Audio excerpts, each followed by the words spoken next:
नमस्कार, खबर प्रधान देख रहे हैं आप और मैं हूं आपके साथ संगीता श्रीवास्तव।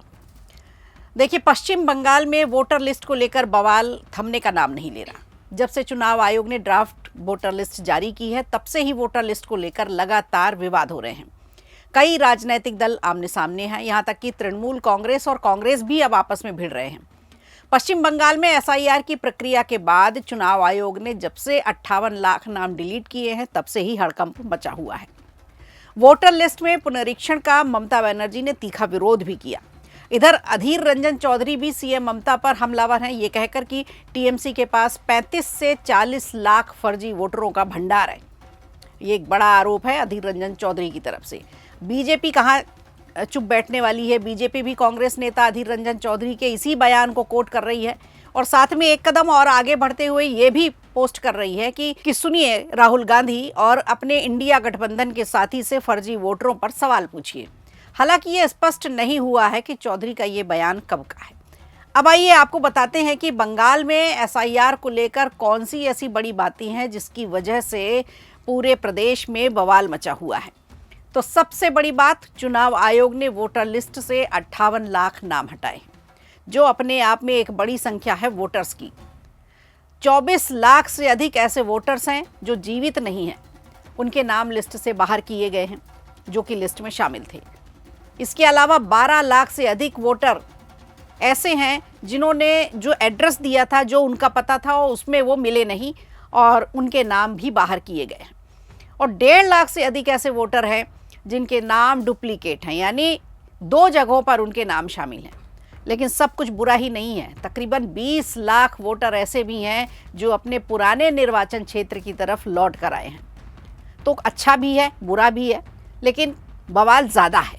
लेकिन जिनके नाम काटे गए हैं उन्हें फर्जी वोटर बताया जा रहा है। इधर बीजेपी ममता बनर्जी को आड़े हाथों ले रही है और उनकी तुलना जर्मनी के तानाशाह हिटलर से कर दी। सोशल मीडिया प्लेटफॉर्म एक्स पर पश्चिम बंगाल बीजेपी की तरफ से एक पोस्ट साझा की गई थी, जो हमने सबने देखी। एक पोस्टर सोशल मीडिया पर छाया हुआ था जो बीजेपी के तरफ से पोस्ट किया गया था, जिसमें बीजेपी ने लिखा था कि तानाशाह घबरा गया। और एक ममता बनर्जी का एक पोस्टर था जिसमें आधा चेहरा ममता बनर्जी का था और आधा चेहरा हिटलर का था। बीजेपी ने ममता बनर्जी पर यह सियासी हमला ऐसे वक्त पर किया है जब राज्य में चुनाव आयोग एसआईआर के बाद ड्राफ्ट वोटर लिस्ट जारी कर चुका है। आयोग ने बंगाल में बिहार से भी अधिक मतदाता सूची के से नाम काटे हैं। कुल 58 लाख मतदाताओं के नाम हटाया जाना एक मामूली बात नहीं है। ममता बनर्जी की अपनी विधानसभा सीट भवानीपुर में भी 40,000 से ज़्यादा वोट डिलीट हुए हैं, जिसे फर्जी वोटर बताया गया है। वैसे तो कांग्रेस सांसद और लोकसभा में नेता विपक्ष के राहुल गांधी लंबे वक्त से ईवीएम की गड़बड़ी के साथ वोट चोरी का मुद्दा उठाते आ रहे हैं।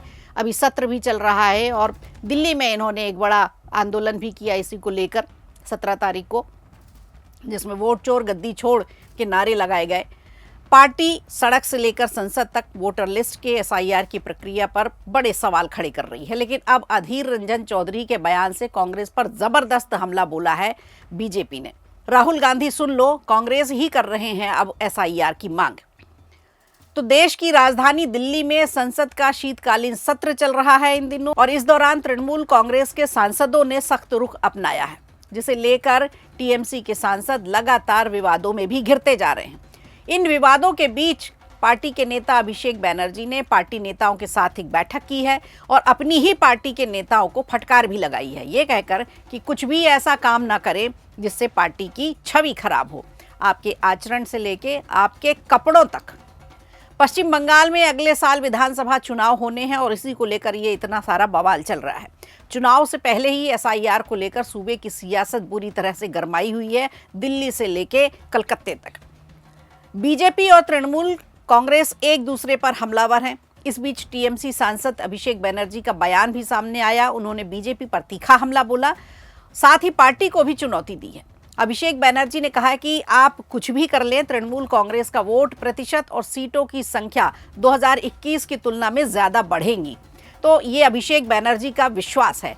उन्होंने कहा कि अगर ऐसा होता है तो बीजेपी को 10 करोड़ बंगालियों से माफ़ी मांगनी होगी और बंगाल से रोके गए 2 करोड़ रुपए 7 दिनों के भीतर जारी करने होंगे।